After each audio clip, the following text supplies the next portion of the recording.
এই কাগজটার মধ্যে অনেক লেখা আছে না, কিন্তু ফাঁক আসেনি কোনো জায়গা আছে। ও এই যে ইন্ডিয়া ইন্ডিয়া এনে ফাঁকা আছে না, মানে সাদা সাদা জায়গা আছে কিনা বলেন, এই দিক দিয়ে আছে এই দিক দিয়ে আছে।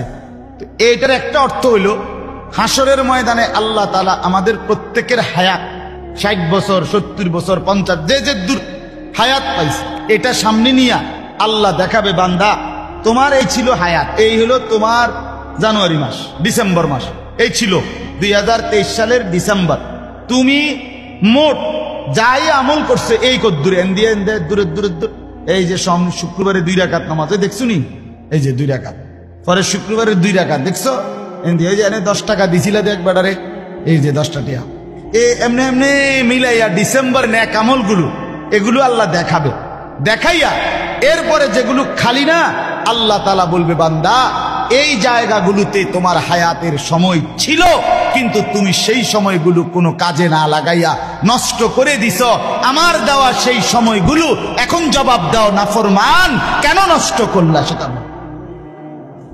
সময় তোমার বাফে দিছিল এখন ফিরে দাও।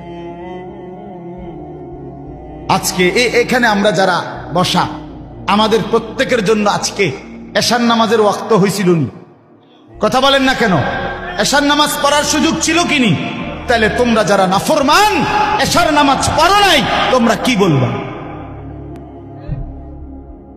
বলো, হাইওয়ান এই জন্তুর মতো জিন্দিগি, জানোয়ারের মতো জিন্দিগি, এই রাত্রের 11টা বাজে 11:30 বাজে তো কুত্তাও ঘুমায় গেছে, বেনামাজি তুই কেমনে ঘুমাইবি,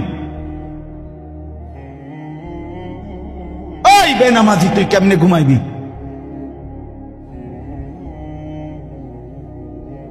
কেমনে ঘুমাইবি না ফরমান, সারাদিনে একটা ওয়াক্ত নামাজ পড়লা না যারা, তুমি জানোয়ার কেমনে ঘুমাইবা এখন, তুমি ওই ঘরে ঘুমায়ও না, তুমি তোমার মতো প্রাণী যেগুলো সেজদা দেয় নাই ওই জানোয়ারদের সাথে যাও। জিন্দিগি মানে তামাশা, জিন্দিগি মানে চুলের একবার এদিকে ফিরা একবার এদিকে, দুশ্মনিক মানুষের মানে ম্যাজিক খেলে, হ্যাঁ হ্যাঁ হাসো হাসছে, কাঁদো কাঁদো, আসো আসছে, পিচ্ছাও পিচ্ছে, ঠিক বেঈমানে এবার এদিকে বাড়াও, হ্যাঁ বাড়াও, সামনের মাসে কইছে এবার এদিকে বাড়াও বাড়াও, এবার এদিকে একদম সাদা করে লাও সাদা করে, মানে নাফরমান বেঈমানে যেটা বলে আমার অসংখ্য ছেলে পেলে তার লগে লগে নাচে টিডিং টিডিং টান। আত্মসম্মান কোথায় বেটা তোর, তোর নিজস্ব কোনো স্বকীয়তা নাই, নিজস্ব কোনো স্বকীয়তা থাকবে না,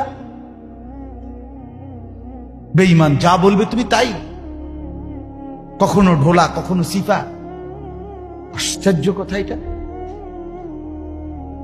ছেলেদেরকে বললাম বাপ জিন্দিগির কদর করো বাপ, এই সময়গুলো আল্লাহ দেখাবে বান্দা এই করতে পারতা, আমার দেওয়া এশার নামাজের সময় গেছিল, সেই 7টা বাজে আজান হইছে, রাতের 12টা বাজে তুমি ঘুমাইছো, 5টা ঘন্টা ওয়াক্ত ছিল, কেন সেজদা দিলাম,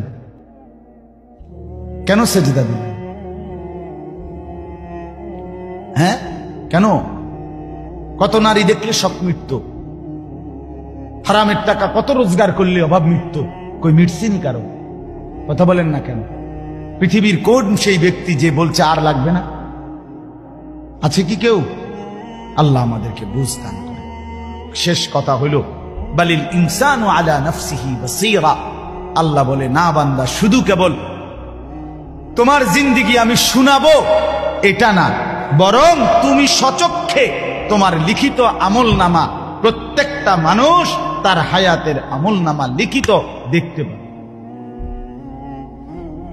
বাসীরা নিজ চোখে দেখবে, এই যে তোমার আমলনামা পড়ো, এখানে 2022 আছে, 23 আছে, 21 আছে, তোমার হায়াত পুরাটা আছে, ধরো বান্দা পড়ো দেখো, বালিল ইনসানু আলা নাফসিহি বাসীরা, রব্বুল আলামিন বলে বান্দা তুমি নিজ চোখে তোমার রাতও দেখবা দিনও দেখবা, সকাল দেখবা দুপুর দেখবা, এখানে শনিবার রবিবার সোমবার মঙ্গল বুধ বৃহস্পতি শুক্র সব আছে, দেখো বান্দা দেখো, শেষ আয়াত ওয়ালাউ আলকা মাআদিরাহ।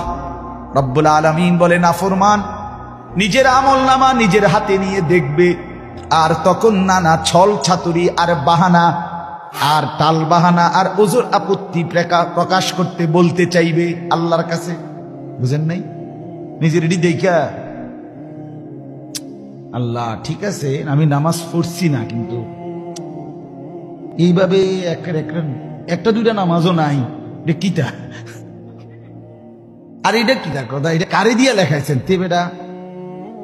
শুক্রবারে যে 2 রাকাত নামাজ পড়ছিলাম হেটাও দি নাই। ইন্নালিল্লাহ কারে দিয়া? আরে আমরা মনে আসিলাম না দেখে আমি তে বেটা মনে লেখ খেলাইছি নিজের মনে।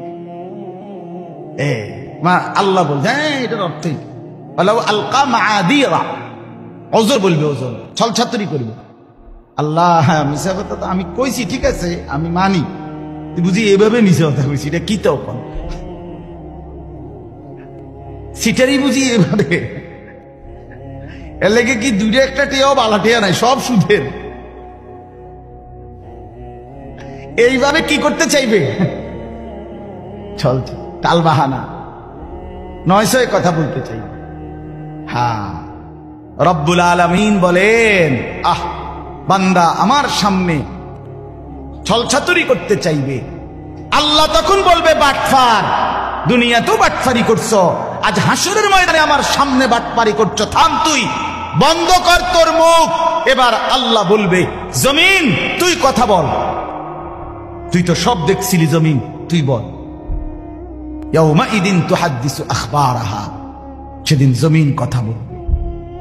এবার আল্লাহ বলবে নাফরমান এবার শুনলি, এবার শোন। এবার আল্লাহ বলবে নাফরমানের দিকে তাকিয়ে, হাত পাও অঙ্গ প্রত্যঙ্গ তোরা কথা বল। এবার ওরাও বল। এবার আল্লাহ বলবে ডান কাদের বাম কাদের ফেরেশতা তোরাও কথা বল। এবার তারাও বল।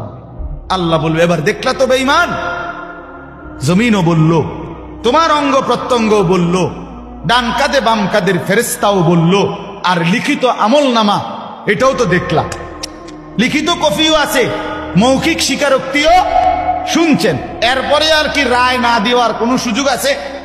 কথা বলেন না কেন? 3টা মৌখিক সাক্ষী আর একটা লিখিত কপি, এরপরে রায় না দেওয়ার উপায় আছে কি? এই শেষ আল্লাহ বলবে বান্দা এতক্ষণ জমিন বলল, অঙ্গ প্রত্যঙ্গ বলল, ডান কাঁধের বাম কাঁধের ফেরেশতা বলল, আমলনামা দেখাইলাম, এবার আমি আল্লাহ, আমি তো 2 চোখে সরাসরি দেখছিলাম, আমি তো ছিলাম, এবার আমি বলছি শুনো।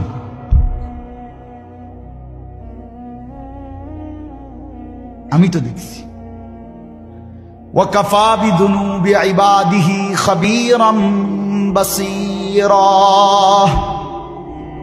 রব্বুল আলামিন বলেন বান্দা আমার সমস্ত বান্দার নাফরমানির হিসাব রাখার জন্য, খবর রাখার জন্য আমি আল্লাহ কাফা, একাই যথেষ্ট।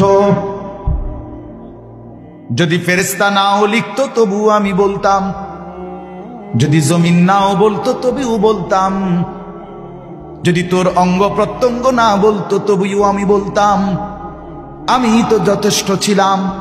আল্লাহ আমাদেরকে দেখেন কখন? বলেন নবাব আলম ইয়ালাম বিআন্নাল্লাহ ইয়ারা। আল্লাহ বলে বান্দা তুমি জানো কি আমি কিন্তু সারাক্ষণ তোমাকে দেখি। কতক্ষণ? যুবক বন্ধু আমার, ছেলেরা আমার, রাত 2টা বাজে, তুমি তো মনে করেছো কেউ সজাগ নাই, মা ঘুমিয়ে, বাপ ঘুমিয়ে, পাড়াপড়শি ঘুমিয়ে গেছে, এজন্য মোবাইলে লেফ কম্বলের নিচে উলঙ্গ ছবি দেখছ। রব্বুল আলামিন আরশে আজিম থেকে ডাক দিয়ে বলে বান্দা আনিস সব যদিও ঘুমিয়ে গেছে, আমি রব্বুল আলামিন কিন্তু জেগে আছি, আমি তো দেখছি। আল্লাহ দেখছেন কিনা? কখন কখন? মালিক আমার ঘুমায় কখন? মালিক বিশ্রাম নেয় কখন? মালিক তন্দ্রা যায় কখন? কখনো না। রাতের 2টা, দিনের 2টা আল্লাহর কাছে বরাবর। 7 আসমানের উপর 7 তবক জমিনের নিচ আল্লাহর কাছে বরাবর। ডান দিক বাম দিক